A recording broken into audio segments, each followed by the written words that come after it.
Before World War II, Bengal was a fertile region, producing abundant rice and grains. Its agriculture supported millions, with local markets thriving. Farmers cultivated diverse crops, and food security was stable. This prosperity would soon be shattered by British wartime policies, turning abundance into scarcity. As World War II intensified, Britain requisitioned Bengal's food supplies for its troops, leaving locals starving.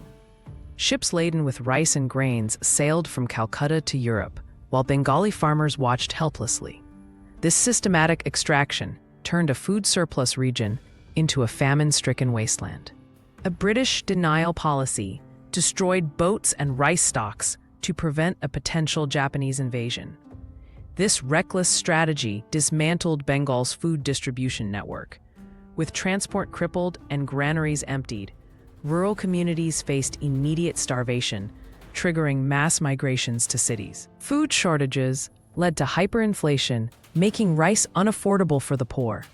British-backed merchants hoarded supplies, selling them at exorbitant prices in black markets. Starving crowds gathered outside empty shops, while the wealthy stockpiled food, highlighting the brutal inequality of colonial rule. Despite pleas, Churchill diverted Australian wheat to Europe, dismissing Bengal's crisis. His racist remarks calling Bengalis rabbits revealed his indifference. British officials prioritized war logistics over human lives, ensuring famine deaths reached millions while aid was deliberately withheld.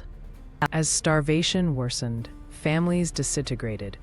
Parents sold children, women turned to prostitution, and people ate leaves or rotten food. Streets filled with skeletal figures, while corpses lay unburied. The social fabric of Bengal collapsed under the weight of British neglect. In 1943, limited aid arrived, but millions had already perished. Red Cross feeding stations offered meager rations to survivors. British officials, now compelled to act, inspected emaciated crowds, yet their delayed response couldn't undo the genocide-level devastation.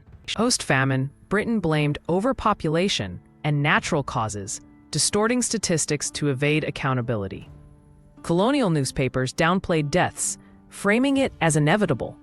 This propaganda masked the truth. The famine was a direct result of British policies, not nature. Decades later, survivors' testimonies reveal the horror. Mass graves, unmarked and neglected, dot the countryside. Elderly villagers recount watching families perish. Their stories expose the deliberate cruelty of colonial rule, yet these voices remain marginalized in mainstream history. The Bengal famine wasn't a natural disaster. It was colonial genocide. Britain's monuments still stand, while famine victims are forgotten. Today, resource extraction continues globally, echoing past exploitation. The famine's lesson remains unlearned. Empires prioritize profit over human life.